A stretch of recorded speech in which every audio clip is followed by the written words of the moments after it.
Қазақстан Республикасының президенттік орталығында тұлғалар туралы толғам атты көрменің ашылуында сіздермен жүздесіп отырғаныма қуаныштымын.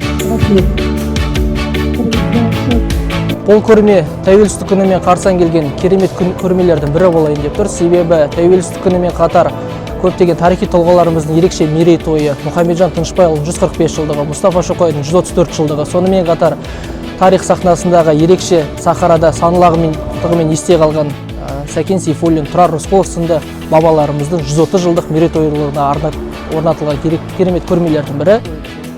Сегодняшняя эта площадка, я считаю, это хранилище истории. Это площадка вообще для встречи нескольких поколений, потому что вот я вижу здесь и молодежь, и более старшее поколение. И очень важно, особенно для будущего.